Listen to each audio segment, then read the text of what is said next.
Welcome to Birth as We Know It, a podcast that is dedicated to recognizing the many different ways that birth unfolds. I am your host, Kiona Nessenbaum. I have experienced birth as a doula, a student midwife, a birth assistant, and as a mother of 3 amazing children of my own. After attending over 140 births, I've realized that each birth experience is truly unique. So make sure you subscribe and join me as we are guided through many different birth experiences through the lens of the storyteller. Please be aware that some of these stories can be triggering to hear. So feel free to pause, take a breath, and come back and listen whenever you're ready. With that said, let's prep ourselves to dive deep and get detailed about what really happens in the birth space. As a reminder, this podcast is intended for educational purposes only and has no intention of giving or replacing any medical advice.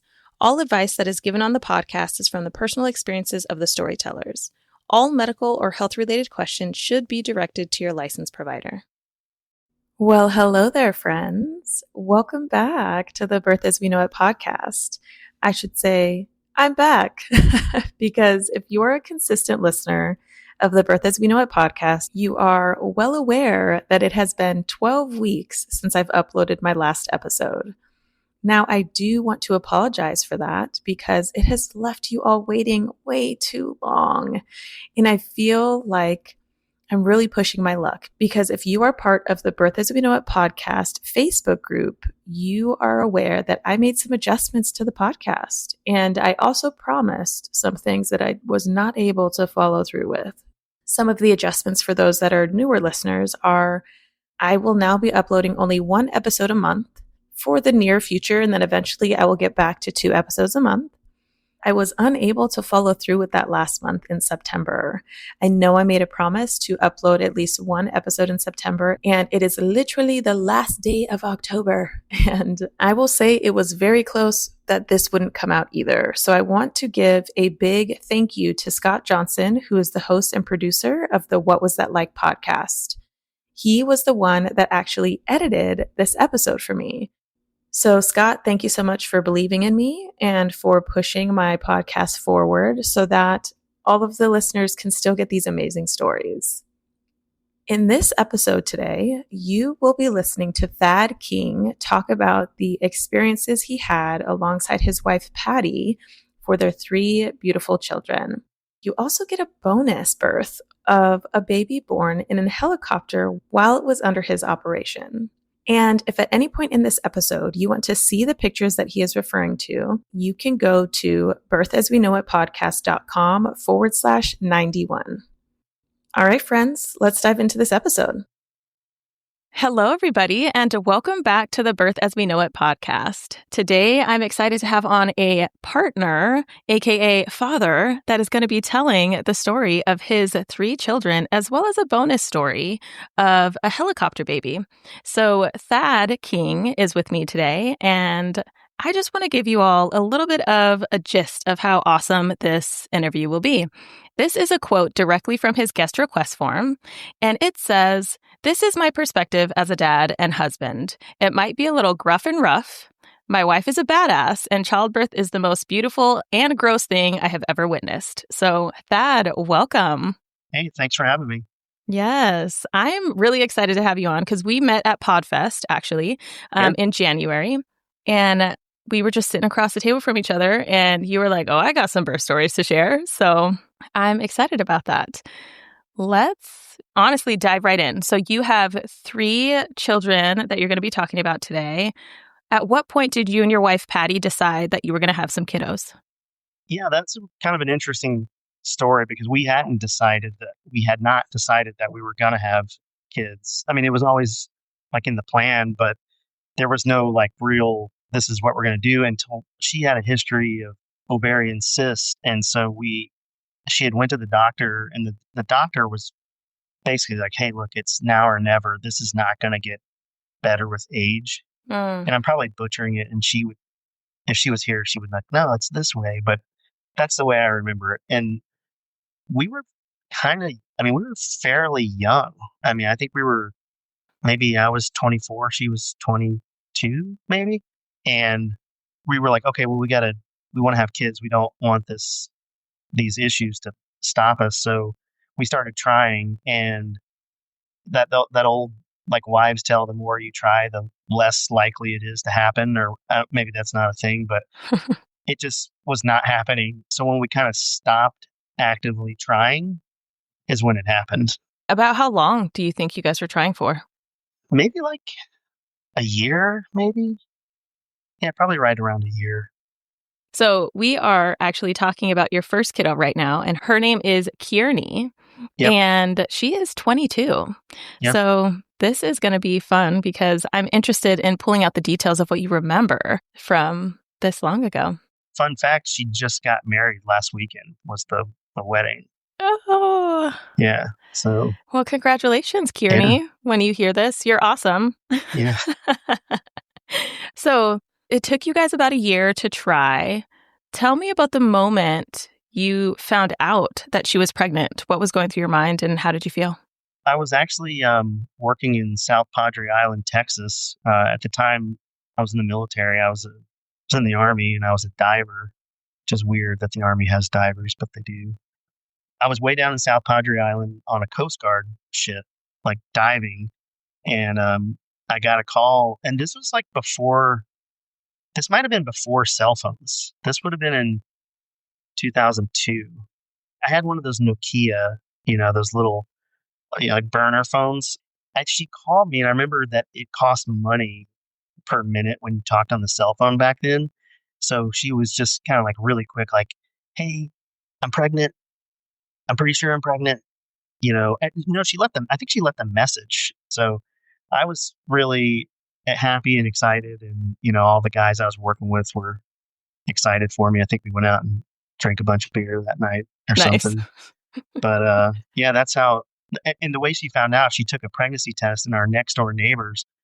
She walked over to our neighbors. She's like, "Hey, is this what I think it is?" And like, "Oh my God, girl, you're pregnant." And so, yeah, that's how she called me and told me.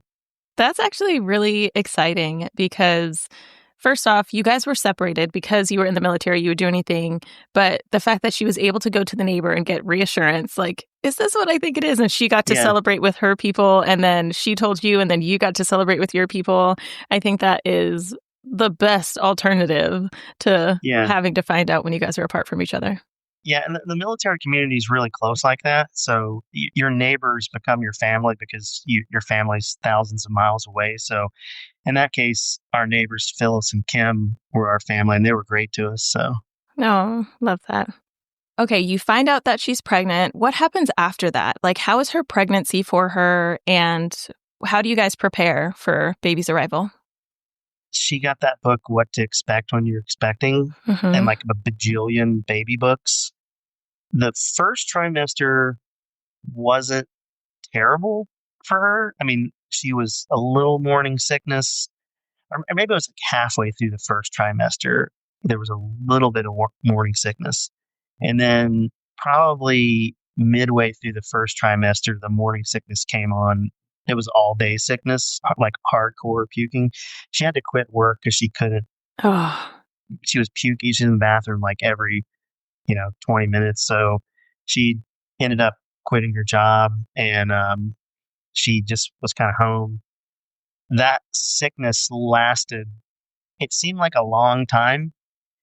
But she did have like a lot of weird food cravings, like peanut butter and shrimp and like just weird, oh, like totally disgusting. Ice cream was heavily involved the whole time. There was a pickle phase in there and a shrimp phase and just kind of weird cravings that, I was like, that's disgusting. But she was all about it. yeah. So, what did you guys do to prepare for baby? Like, did you guys take any childbirth education classes? Did you know where you were wanting to birth? Yeah. So we kind of had a very natural approach. Let me rephrase that. She had a very natural approach to childbirth, and I was just kind of along for the ride, and I supported whatever she wanted to do. So we made a birth plan. She wanted to have an in-home birth, but our insurance and everything back, that was 2-3 years ago, Mm-hmm. it wasn't as prevalent as it is nowadays. And they were like, preposterous. You can't. And I'm like, babies have been born like this for thousands of years, dude. Like, so we had a plan.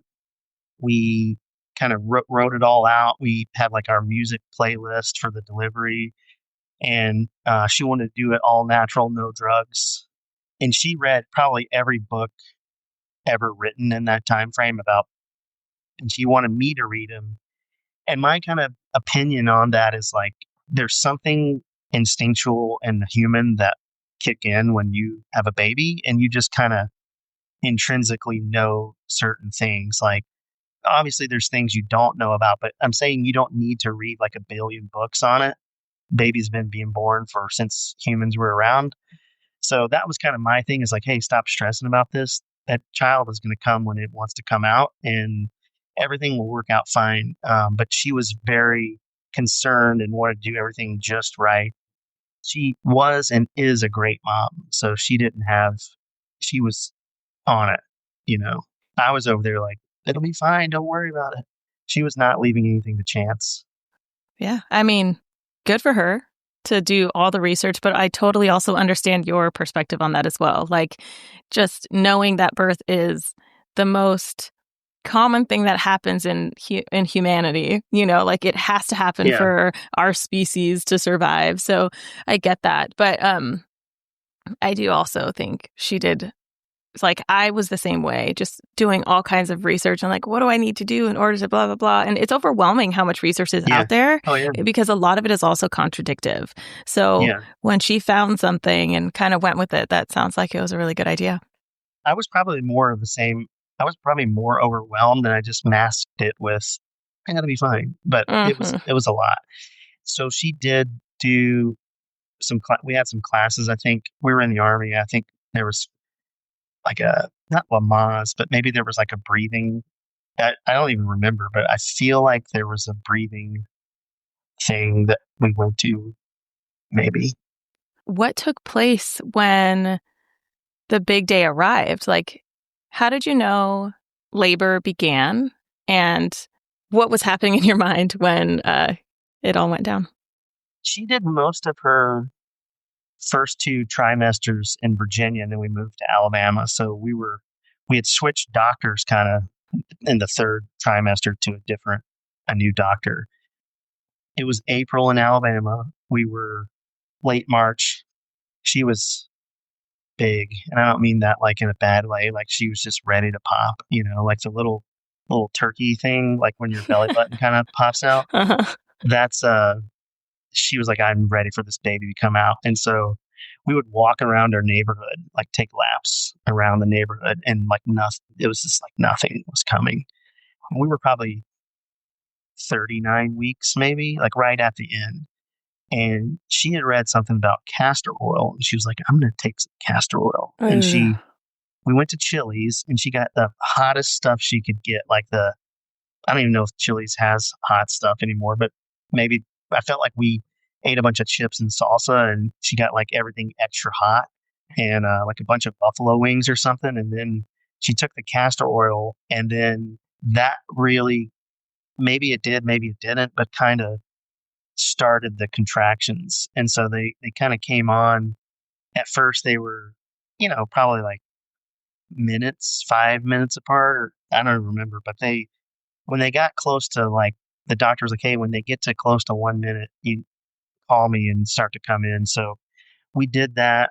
The hospital was about 30 minutes away. So she's like, yeah, come on in. The ER folks admitted us and then called our doctor, who was just coming off like a baby bender. She had like delivered like all these kids like all night long. And she was completely tired and strung out. And this part of the story was not a fun experience, but I can get into that if you want to hear that. Yeah, whatever you want to share. Yeah, so we got there, and the doctor was like, we had the birth plan, everything was going great. The nursing staff was amazing, and they finally called the doctor, and she was like really put off by us being there. And I'm like, what, dude, this is what you're like, what? And so she was like, hey, we need to push is it Pitocin? Uh-huh.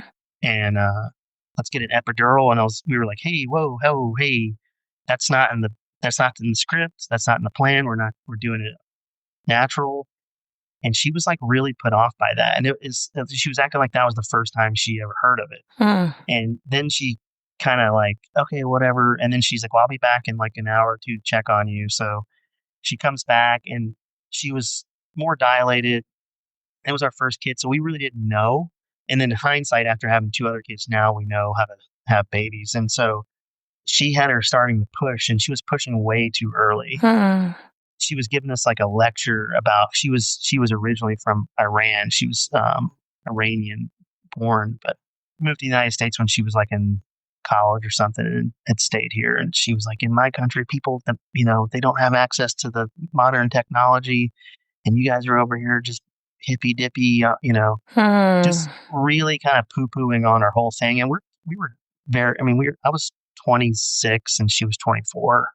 So we were not in that stage of adulting where I wouldn't have a problem telling her exactly how I felt about things, that we're in charge, not you. Right. And it was just kind of an unfortunate damper on the situation. And she had her pushing way too early, which ended up causing her to tear. And I think there was 43 stitches internal, and it was not good, That's crazy. which has led to long-term health issues. But when Kearney, kind of all was forgiven when she came out. But during the birth, the cord was wrapped around her neck, and the cord was wrapped around my neck when I was born as well. I'm just kind of in the background watch. I'm there, like I'm staring, right? I'm watching the whole thing. The doctor kind of did this twist maneuver and like stuck her finger and like unwrapped the cord and, then clamps and clamped it and cut it. And then, she started crying and we're crying. And it was a super emotional, the coolest thing I've ever seen. Like, there's no doubt when you see a baby being born, especially your child, that it's a miracle. In real time, you're like, Uh-huh. holy moly, we did that. The birth of my three kids is in my top 3 best days of my life, for sure. Yeah. That's awesome. I mean, it's awesome that you view birth that way because some births can be really traumatic and scary. But Yeah. when you said hindsight was 2020, and one, I think it's totally wrong of the provider to say, in my country, they would have utilized all of this medicine and you're not doing it and it's here for you. That's totally her projecting her own feelings and emotions on it. That does kind of put me in a place of like, okay, all people are human. All providers are human. They're going through their own thing as well. And she had not slept for like 24 hours too. And I know how people get when they're hangry and tired. Right. Yeah. Right. But still, it's still impacted. The crazy thing was a guy that I was in flight school at the time to be a pilot in the Army. And the guy was in my classmate in flight school. His wife was 3 weeks behind us, maybe even 2 weeks behind us.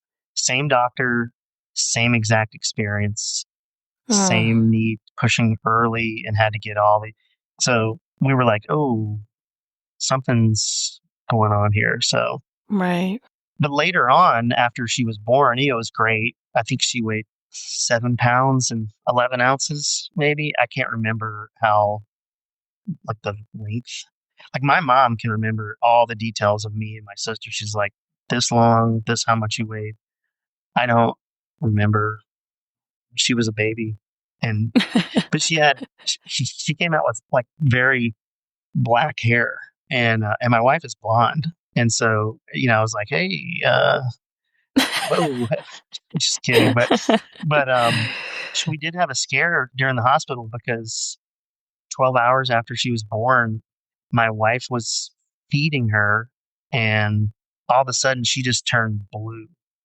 Something got lodged in her airway, and I remember my wife she just started kind of panicking a little bit, and I just hit the like emergency button thing on the wall, and like 20 people were in there within like seconds, and they took the baby and they were like suction, and like they were awesome. It was like a pit crew at NASCAR. They like ran in there, fixed our kid, and then gave her back to us, and all was fine. But then she had to do they wanted to do a bunch of tests because of they were worried about the oxygen going to her brain because she wasn't breathing for some, undisclosed period of time. Thankfully, she's okay, and she went to college and graduated. She did college in 3 years instead of 4, and she got married last weekend. So it all turned out okay for that one. Yeah. Yeah, for that one. Yeah, that's good. That's good. And after Kearney was born, well, I guess this is more a question for Patty, but I'm thinking of like, from your perspective, what was it like to watch her recover from that? Yeah, it was interesting because when I look at the pictures, she looks so different. At the time, she just looked like my wife. Like so we nursed or breastfed all 3 of our kids. One, we had to supplement with some formula, but breastfed all our kids. And it took her it took a toll. I could tell it took a toll on her body. I mean, she was taking multivitamins and the whole nine, but when you really think about it, like you're growing another human and it's eating, I don't know if that's the right word, but eating for 2 or whatever. So Uh-huh. it was amazing to watch her body kind of like I was really blown away that she had this huge baby bump, and then that she had the baby and it was gone. I was like, whoa, how did it go away? And it was cool to watch her transform back to her self. And what was crazy was she transformed by Kearney's 1 year birthday. My wife was like in more shape than she was before the baby. Huh. And it was a very natural thing, but she had to work towards that. It was just really cool watching her. And we also co-slept with our kids, all 3 of our kids. And Uh-huh. so it was interesting, in the middle of the night when the baby would wake up and then my wife would kind of roll over and breastfeed, which was awesome because we could all kind of go back to sleep and get some sleep. But yeah, it was really cool watching her. It was really cool watching her become a different person, like as in terms of being a mom, because before it was her and I, and then she was making that transition. But when the baby comes, there is a definite bond there. So it was really cool. Yeah, I think that is truly amazing, especially from the perspective of a partner to talk about the transition that does happen after someone gives birth. First off, birth completely just changes a person's anatomy, but also the psychology of what it means to be a person for both the person who gives birth Yeah. and the parent that's supporting, because you guys are transitioning into parents. It was just the 2 of you before. So being able to hear you talk about how awesome it was to watch your wife like find out how she was again, like when it comes to like being in better shape, like at the 1 year than she was prior, like, her psychology shifted at some point to say, I got to focus on me and pay attention to myself, but also I'm a mom now. Yeah. And so what does that mean? There was clearly like a mental and physical transformation and a lot of growing up too. We were 24 and 26. So we were still, I shudder to think now, like, oh my gosh, 24, that's like crazy young. And Uh-huh. looking back on it, it's really cool to watch her in real time mature and be a mom and do it with grace and, for lack of a better term, badassery. She's just Right. awesome. I love that. I think that is so great. So after Kearney's born and you guys are adjusting to life with Kearney, how and when did you decide it was time for another? We didn't. Yeah, we actually we moved to Korea. I got stationed in South Korea. Oh, this is a crazy story. You're gonna love this. So this was right after the invasion of Iraq, and the invasion of Iraq had been going on for maybe 6 months, 7 months. And my wife was in the army previously, and they were calling all the people that were, because when you join the army, typically you can do a 4 year enlistment, but you owe the government 8 years. So you're basically what they call inactive ready reserve for 4 years. So she had done her time, but was still in the IRR, inactive ready reserve, which means if there's a war, you can be called up. we were stationed in Korea, which is typically an unaccompanied tour, which means you don't bring your family with you. But I Mhm. was in an area that was not close to the DMZ, and some folks, the Army would pay to have their families there. Or, like, my command said, hey, we don't care if you want to bring your family over here. Great.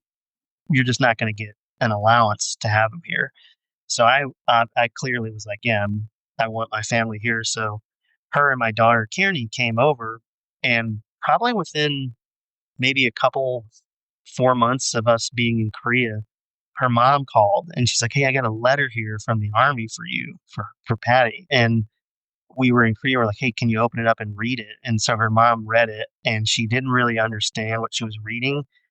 And I explained to her, like, "Hey, they're calling her back to active duty. Like, she's being recalled to go to Iraq." And my wife was a secretary or like a personnel clerk, like work like HR kind of stuff. So we had a baby, and when I was on an unaccompanied tour, so I was in Korea. I can't be in the Army. You can't be a single parent unless you have a plan and you have people to watch your children in case there's a war. So in that letter, because it went to her mom's house, by the time she called us and got it, it'd been like 2 weeks. And it said that her report date was like in 2 more weeks.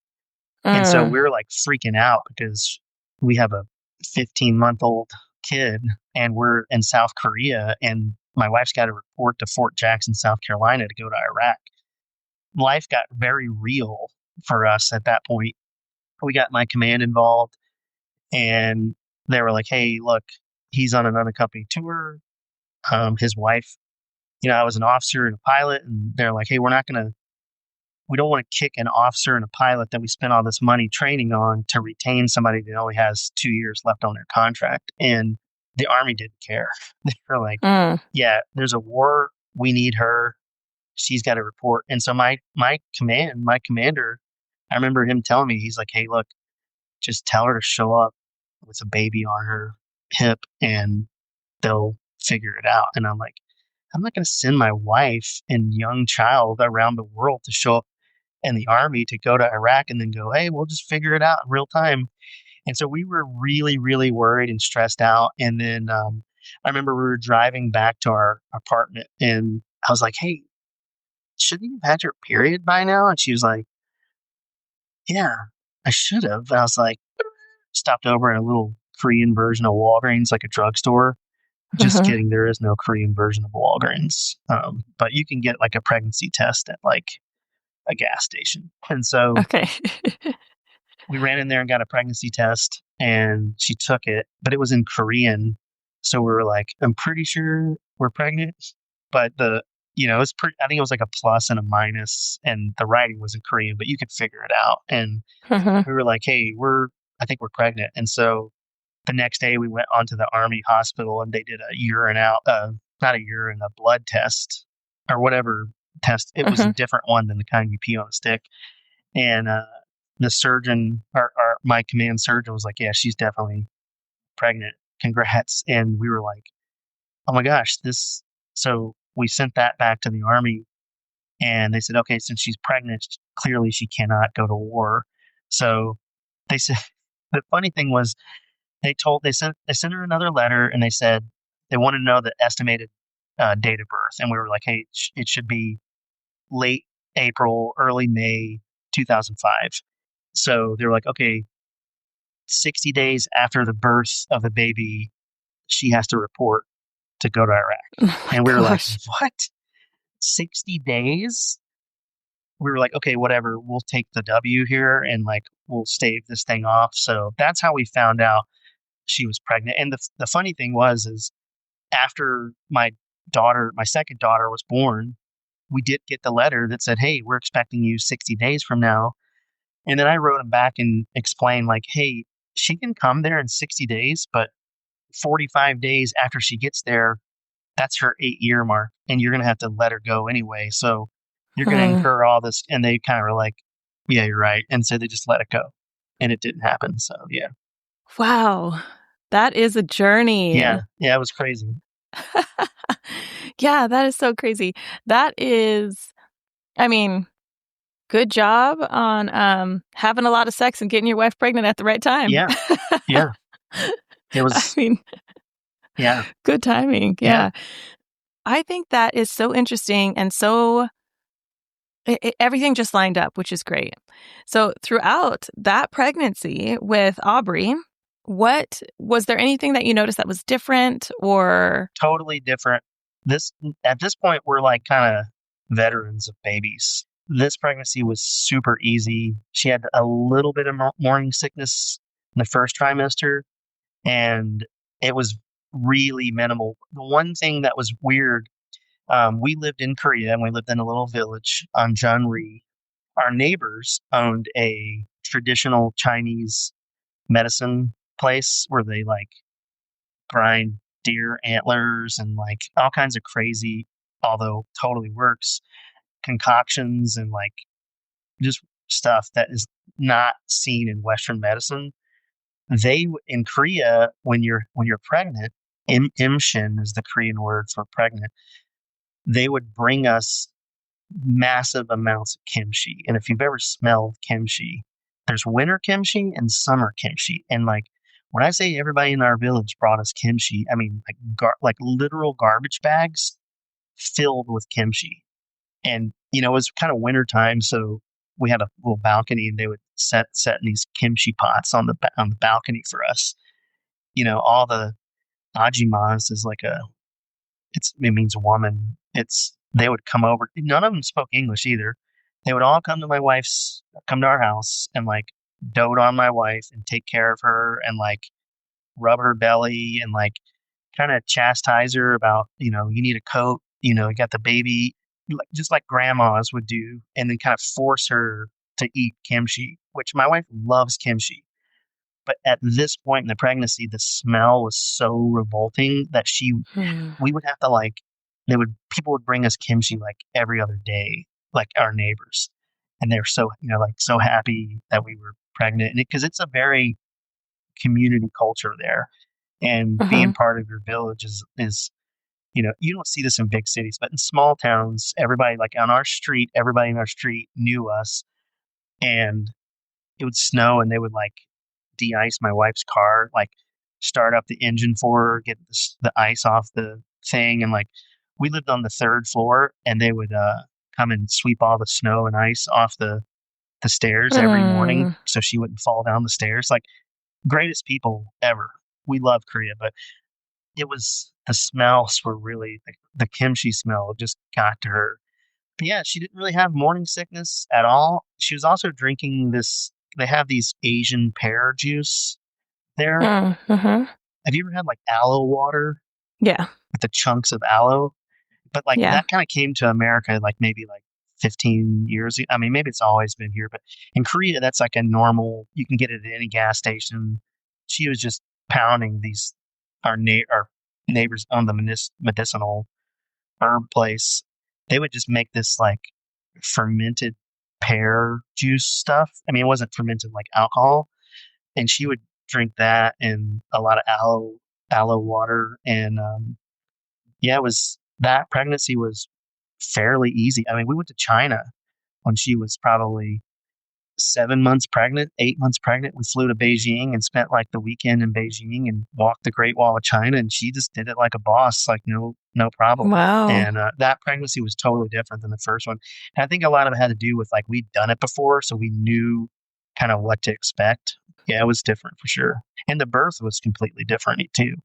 Yeah, talk to me about what was different. Yeah, so the first birth, we had the baby at a civilian hospital, and we were not reluctant, but people kind of tend, like the military healthcare system, they're kind of like, meh, like not so great. But I'm here to tell you, like that birth experience and my son's birth experience were both born on military hospitals, 200% better than our experience with the first birth. Mostly because I don't know if it's totally in the Army, but both of our second and third births had doulas and midwives versus a doctor. Now there was a doctor present, but I think they were in the other room, or maybe they came in like literally like when the baby's halfway out. So that one I remember we were sleeping and my mother-in-law was had flown in from America. It was probably like 5 a.m, and my wife's water broke, and she woke me up and she's like, "Hey, my water broke." That didn't happen with the first kid. I think she lost her mucus plug, maybe, and that's how we might have known. But that's when the water broke, and it was like you see on TV, kind of like, oh, that is a lot of stuff. We packed Kearney and my mother-in-law and my wife and I in the car, and we drove to Seoul, which is about an hour drive from where we were. We got to the hospital. It was generally early in the morning, probably like 7:30. We got there. Aubrey was born 5 hours later. The other one, my wife was in labor, and there was a lot of back pain. And I remember like she was wanted me to like push on the small of her back. And the first birth, she had all those stitches, and all the blood vessels in her eyes were popped, and all her eyes were black from straining so hard. This one was not like that at all. It was very smooth. Like Aubrey just came right out, and there she had to push and everything. But this one, I kind of knew what was coming, and so the doula and the midwife was there, and I was like, "Hey, can I catch the baby? Can I, like, I've already had one kid. Can I get in there?" And they were like, yeah. I was like, "Hey, stay Nice. close in case something happens." Once Aubrey's head was out and her neck was out, I took over, and then I delivered her, and then did the clamps thing. And I got like the clamp position wrong, and I think the doctor was in there at that point. She's like, "No, no, no, right here." And I was like, "Okay, clamp." And then a nurse came in with the scissors and cut the. No, I did cut the cord, and then I handed her over to one of the nurses, and they had to put him in that little warming, billy ribbon Mm-hmm. thing. It was a very easy delivery. And both of them, I remember, I've kind of watched the first one. I watched the placenta come out, and I was like, mental note, not watching that again. Right. And I was going to say, it's the most beautiful and disgusting thing you'll ever see.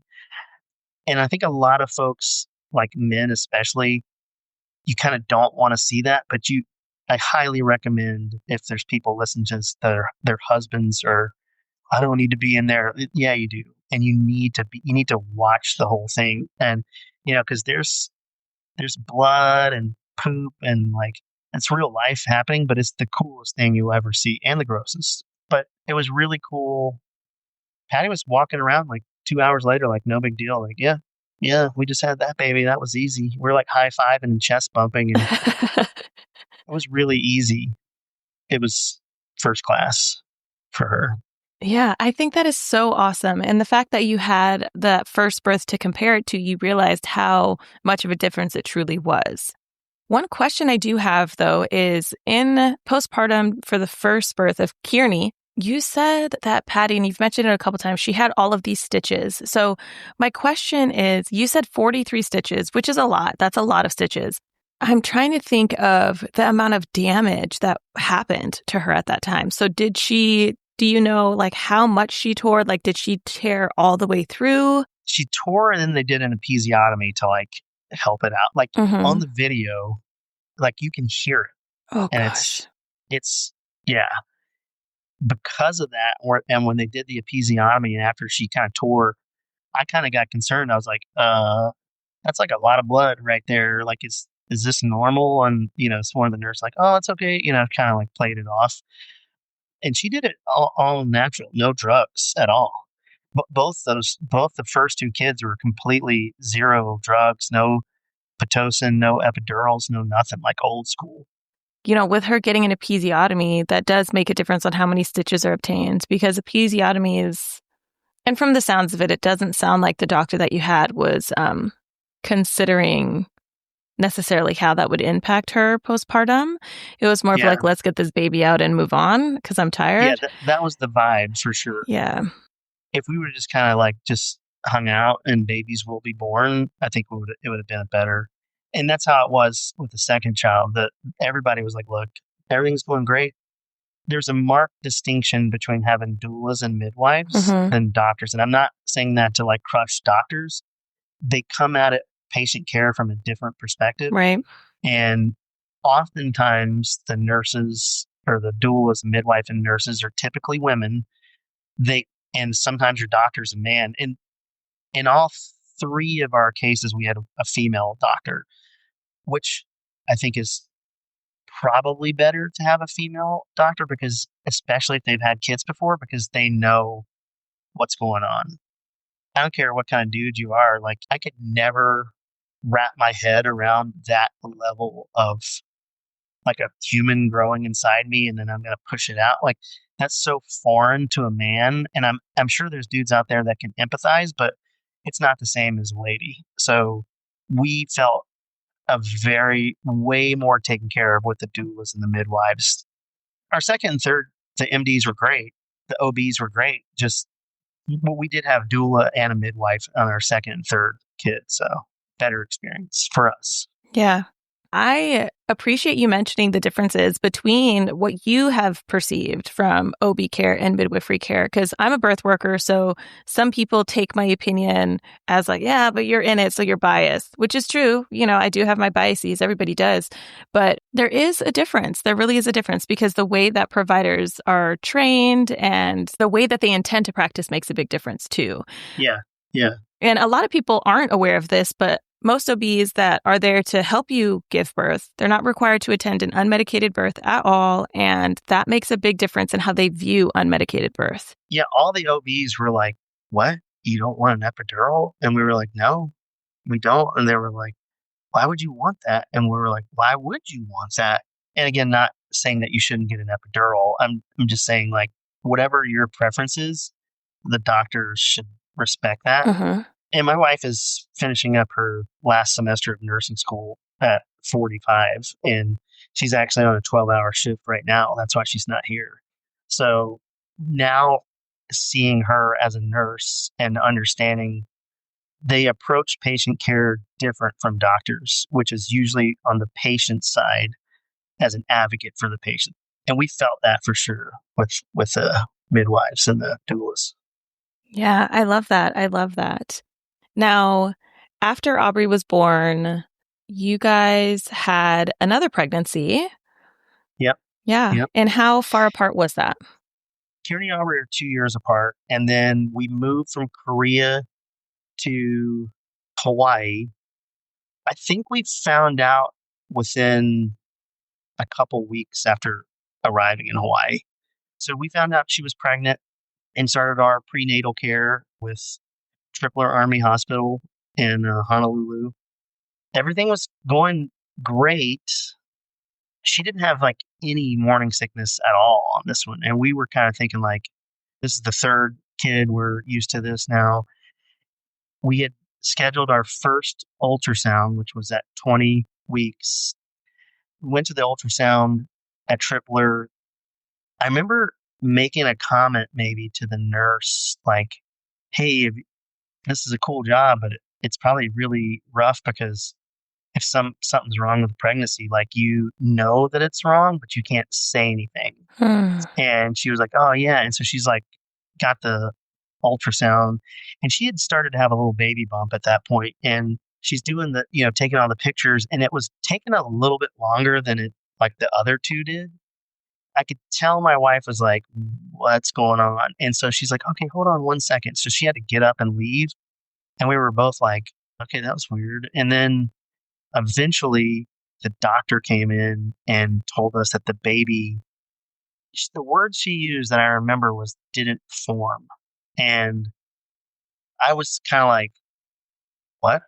Like, what do you mean? Like, I don't understand. And my wife is just trying to hold it together. She was like, biting her lip not to like just bust out crying. And the crazy thing was, I was scheduled to deploy to Iraq like a week later. And the doctor's like, hey, we're going to schedule a D&C. And we didn't really talk about it. We were just kind of both like, just kind of compartmentalized it. And our kids we had gotten our kids like a couple days before. We got them these shirts that said like, I'm the big little sister for Aubrey. And then like, cause she was like, I'm the baby. I want to be the baby. And we're like, well, no, now you can be the big little sister. And she was like, oh, okay. So we had these shirts for them all made up. And what made that obviously being extremely difficult was, they scheduled the DNC, and then like a day or two later, I deployed to Iraq. And we never really, even to this day, we still like when it comes up, it's a very, very traumatic and not sore subject, but we just kind of tread very, like my kids don't even know. Like we tread very lightly on that. I say on one hand, we're lucky because it was at the 20th week and they said that nothing happened. It's just that the baby didn't form. But I think I was actually thinking about this last night. I have all of our medical records. I feel like I'm going to go back in there and reread that Yeah. because I think that was just a nice way to let us down. It was unbelievably difficult for my wife, which at the time I just kind of chose to either ignore it or like we both kind of just didn't deal with it. 19 years later, I can see the fault in that and how we probably should have. We've talked about it since, but we should have done it a lot earlier. And it didn't help that I was going to combat like 2 days, like literally like 2 days later. It was just very difficult for her. And then she ended up. We knew when I was going to deploy to Iraq that she was going to go home to her parents' house and stay with them while I was gone. So it was good that she was able to go home and be with her family while I was gone. We never forgot about the baby, but we just didn't want to deal with it, and my heart goes out to those people that have to deal with it.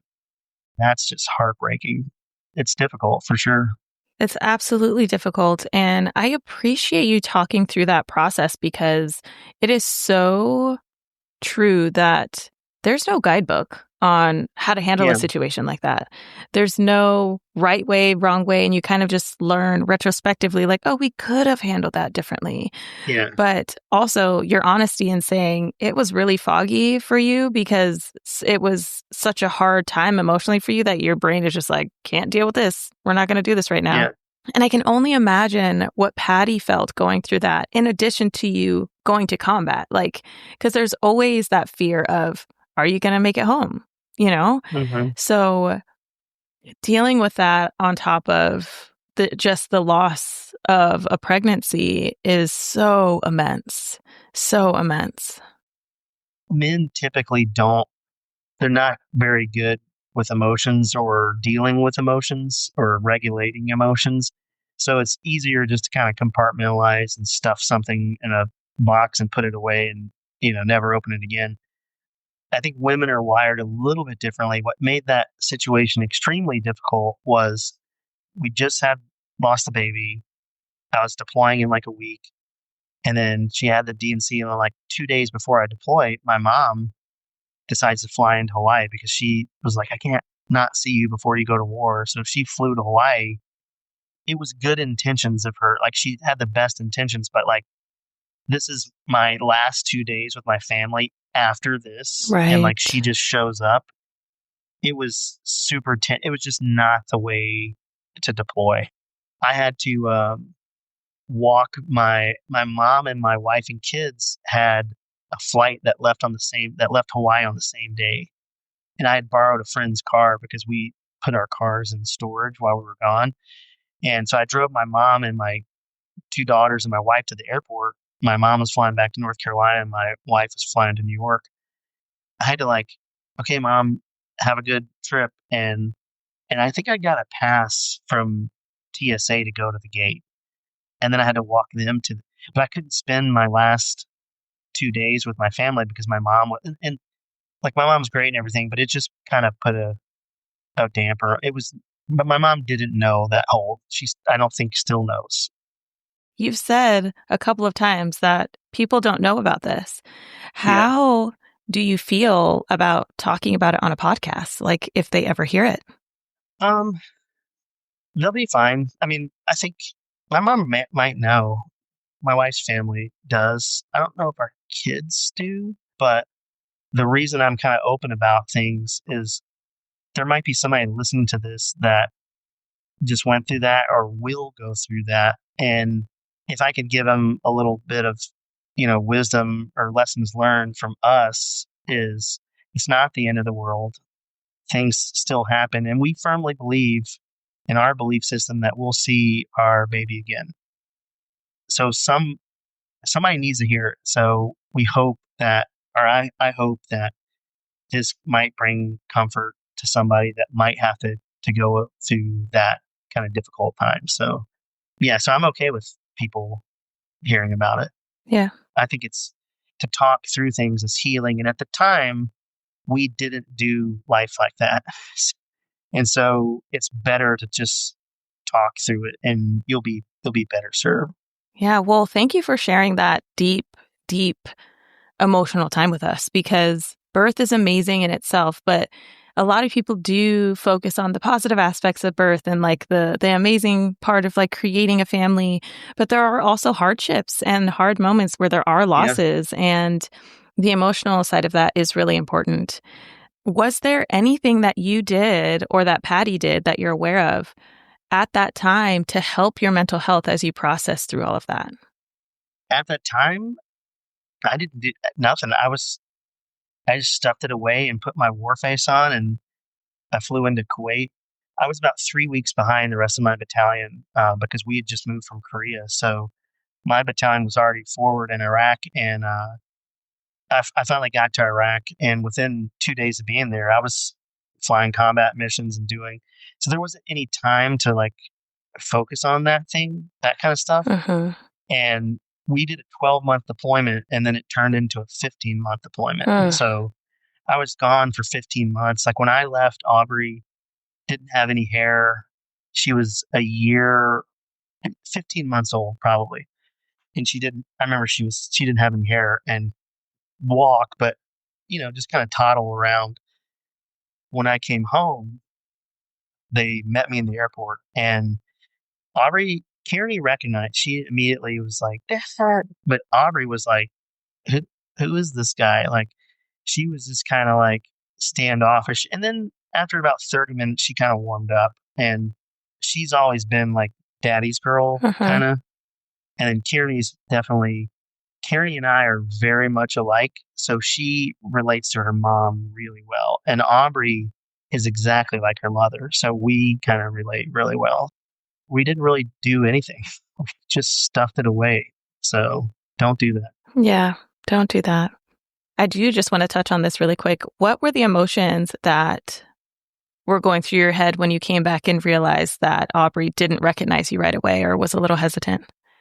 I was kind of guilty. Like, what the hell am I doing? Like, I should be with my family, not over here doing that. So there was a little bit of that was the impetus in that moment that I knew that I couldn't do that to them again, which led me into special operations, which are shorter deployment times. I mean, I still stayed in the Army for another 13 years after that, but that led me to go to special operations where I had multiple deployments, but in a shorter span. So yeah, there was a lot of, and I was resentful to the Army that at that time that like you sent me away from my family, and especially now, there was a little resentment there for me.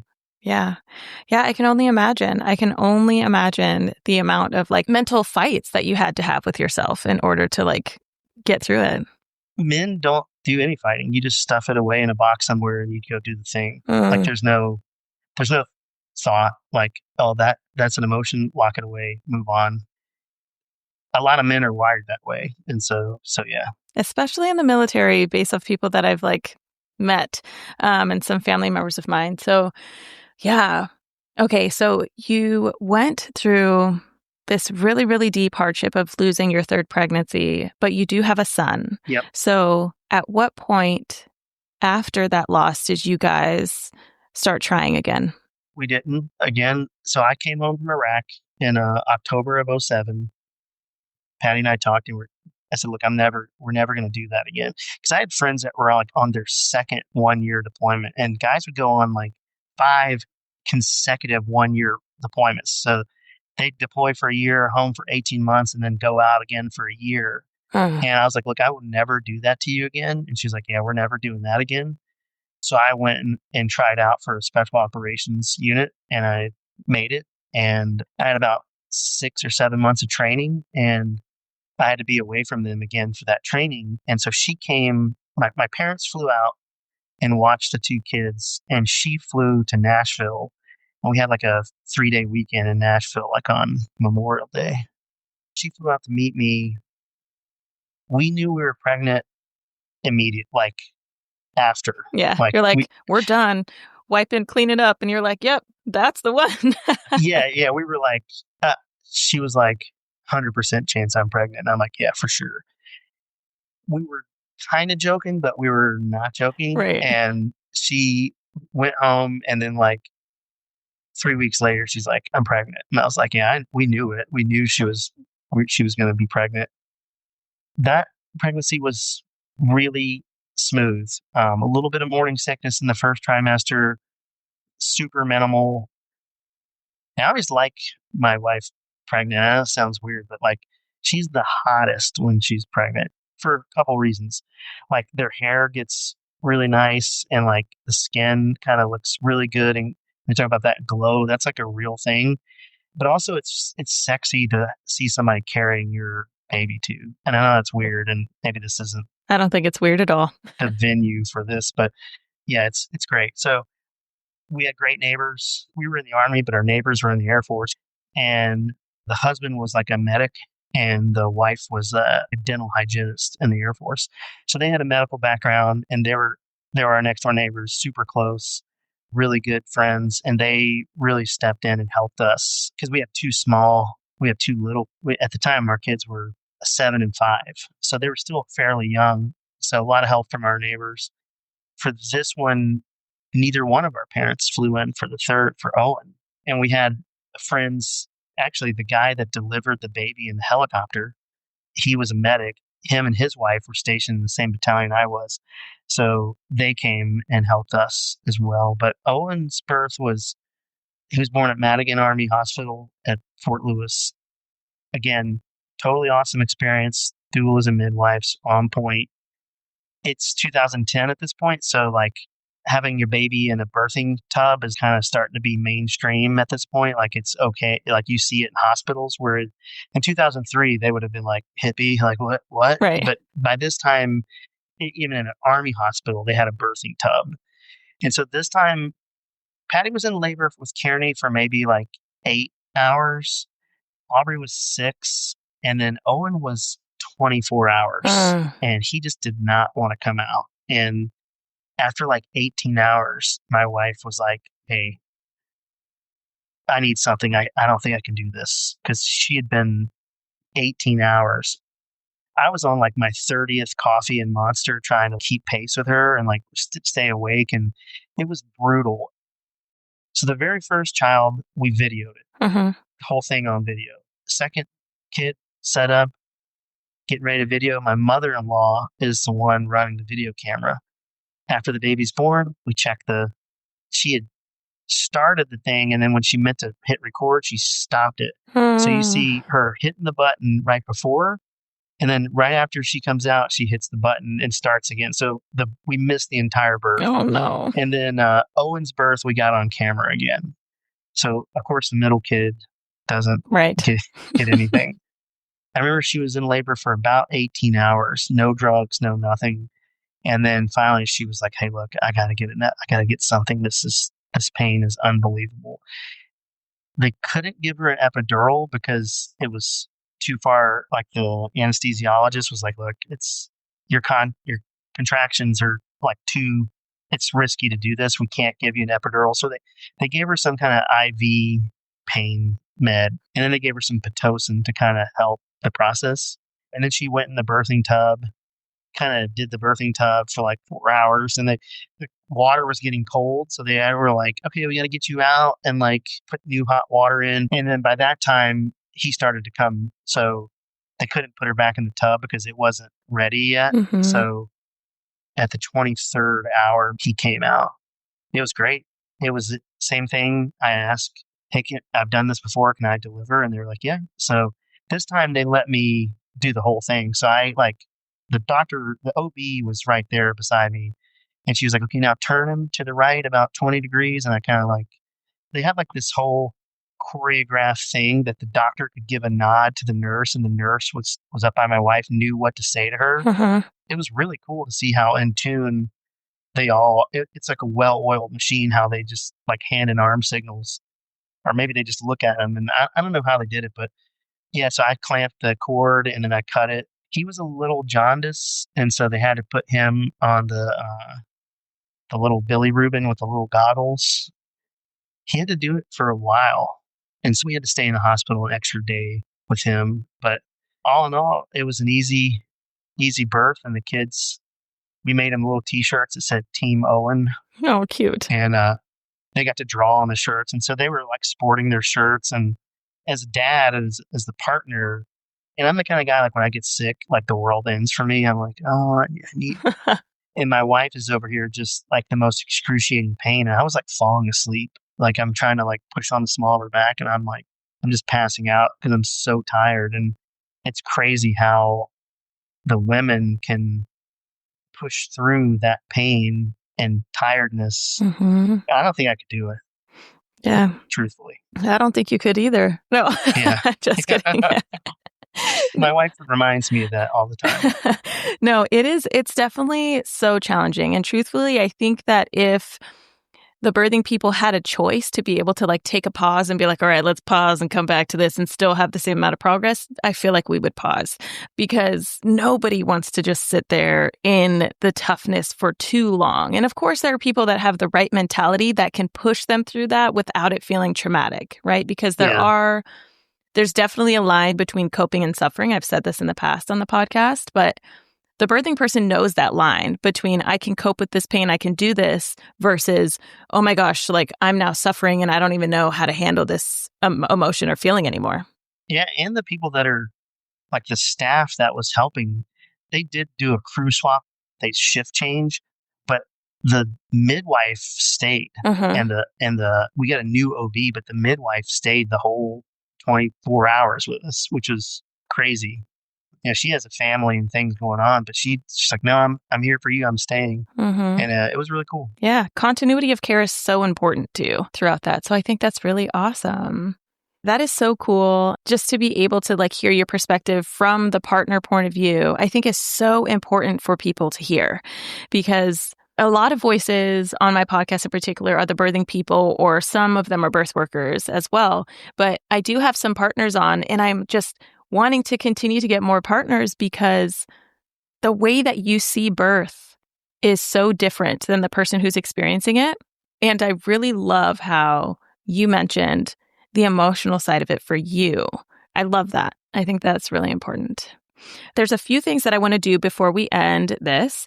We went through all of your pregnancy and birth stories. So you do have a quick little bonus of a baby being born when you were on duty in the helicopter. So talk to us briefly about that.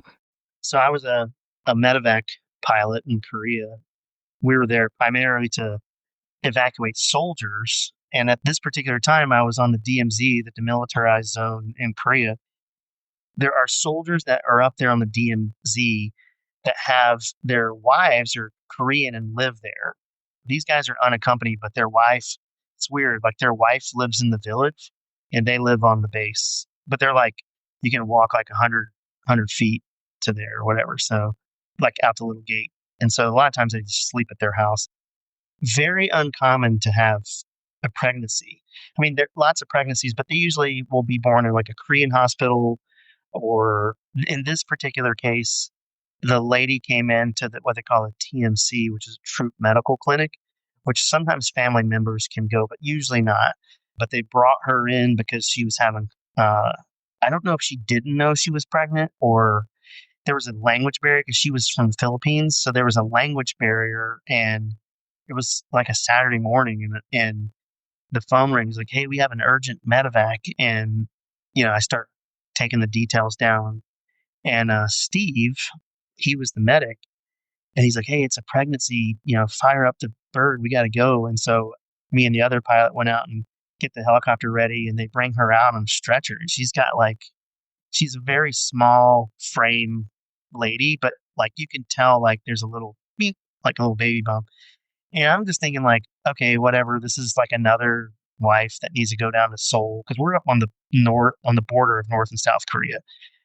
It's, about a 25-minute flight down to Seoul, which by car would have taken hours.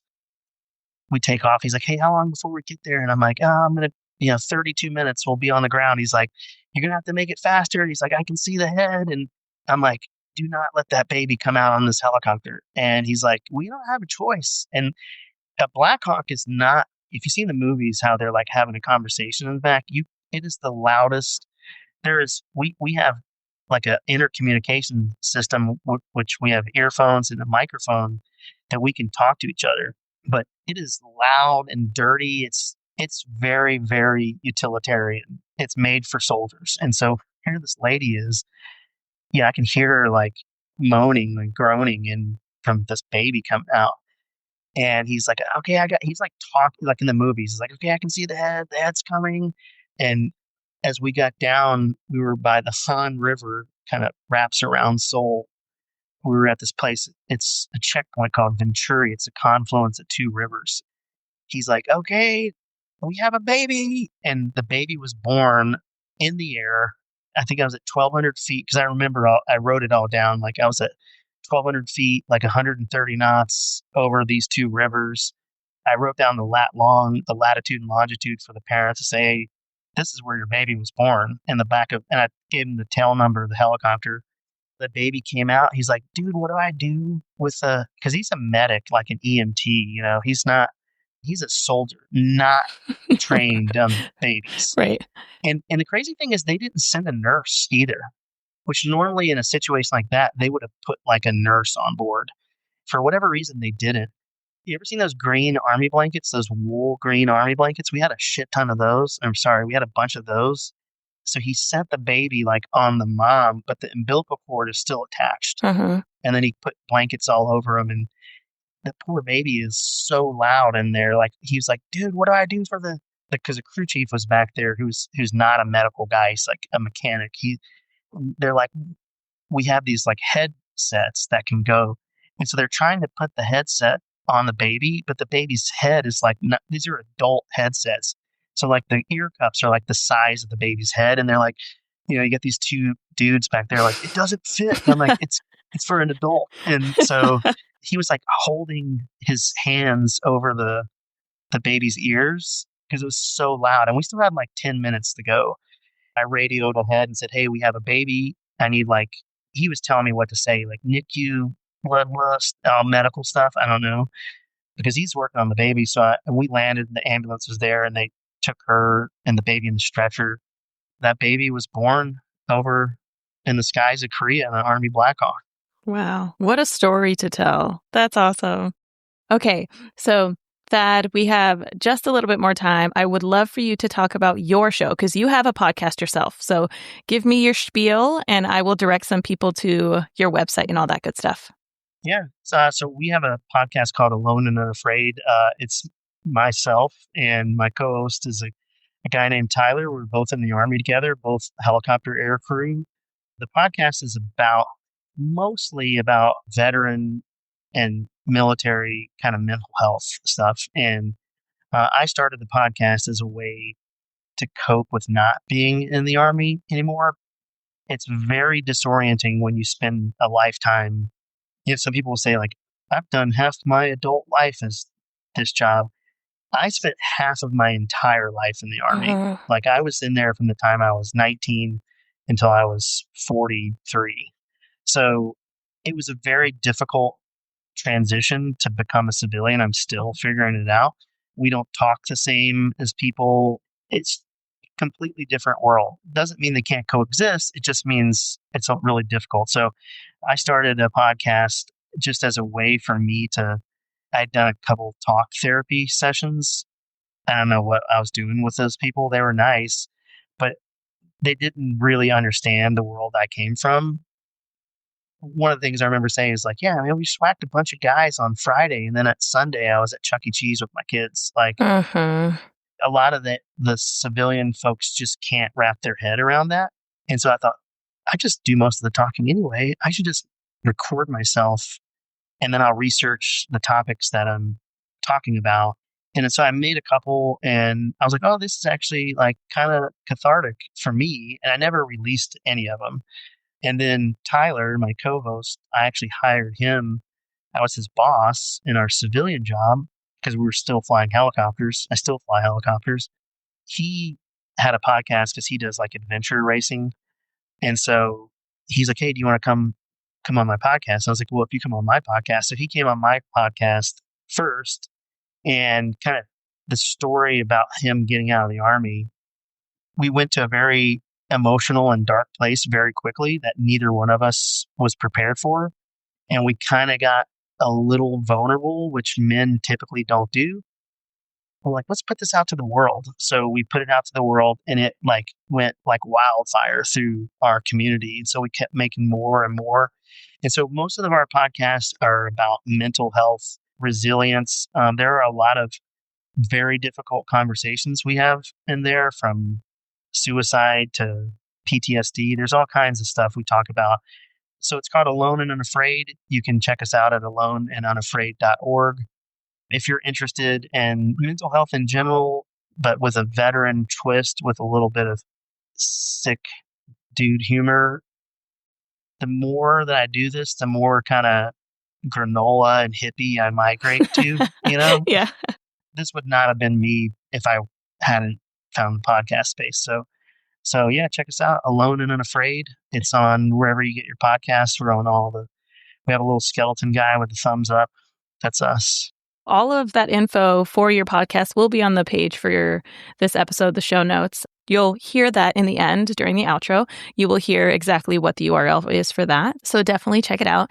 You'll also see amazing photos of Thad and his children and family, as well as you in your helicopter. So you'll definitely see all of those things. Now, Thad, I have 3 final closing questions for you, okay? My first question to you would be, if you could give advice to all partners that are preparing for pregnancy, labor, and birth, what advice would you give? I would say be present, put them first, kind of take a back seat. They're going to be on a different level of enthusiasm than you are, and just kind of go along to get along, and don't stress. I had a good friend of mine tell me babies will be born. The baby will come when it comes. Just be present and enjoy it. Try to mentally capture everything. I didn't take any pictures of the first kid because I was in the zone. I was there, and I wish I had of, because pictures can help you remember a little bit. By the third one, I had it down. Like I was ready, and I was there in the moment, but I had other people taking pictures. So that I gave the nurses like 2 cameras. I was like, "Look, you guys' job is to take pictures until you got to do medical stuff," and they were all about it. Love it. Yeah, that's great. I think that's great advice, is to kind of go with the flow and also be present. Yeah. Yeah. Yeah. So my second question is, if there was a resource that you would like to share with the listeners, what would that resource be?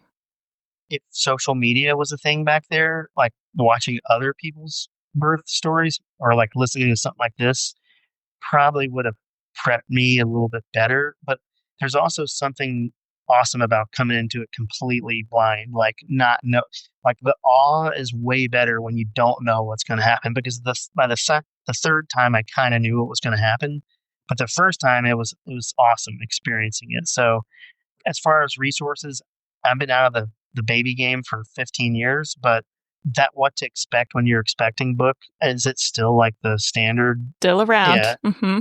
Who knows if that information in there is right, but there's a few things that I gleaned from that book.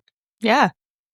And my final question for you is, if you could describe each of your births, and you can include the miscarriage if you'd like, with one word, what would it be?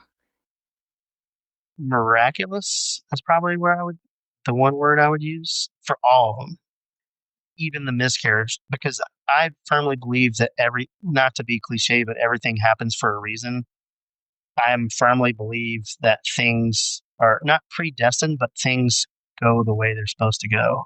And so I would say miraculous is, I'd like to describe it with as many words as I can, but there's really nothing that can describe that feeling. We don't have a word for it. I understand exactly what you mean. There's not enough words in the vocabulary to even describe it. Yeah. I could not write a book to get to the point right of it. Yeah. Yeah. You just got to experience it and feel it yourself. Hey, one quick thing is when my wife listens to this, there is some probability that I have some things slightly wrong. Like it might have been like 48 stitches or 39. I feel like it was Right, right. 43. So if she listens to this, like I did the best I could. That's perfect. Yes, we'll reach out and we'll see what she thinks. She's probably going to say he was wrong about so many things. Yeah. No, that's totally fine. Well, Thad, thank you so much for sharing your stories with me and for being vulnerable with me, because that is definitely part of this process and in this conversation. And I absolutely know for sure that there will be partners out there that will be able to relate to your perspective, and also birthing people that will appreciate your perspective so that they can share it and pass it along to the world. So thank you. Yeah, I'm happy to share with you, and thanks for having me.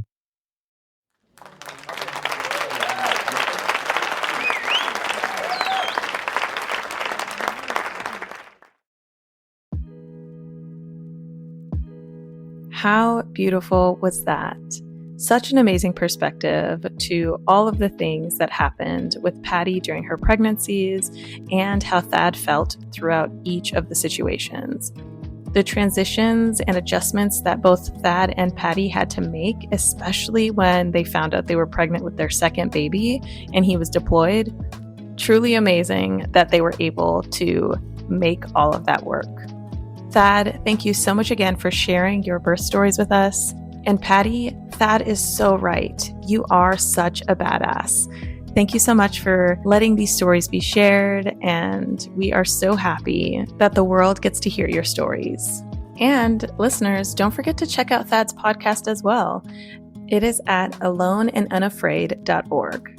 And once again, thanks to Scott Johnson, the host and producer of the What Was That Like podcast, for making this episode release possible. You can learn more about his podcast by going to whatwasthatlike.com. Now, if you want to see the show notes and the images for this episode, you can go to birthasweknowitpodcast.com/91. All right, friends, bye for now.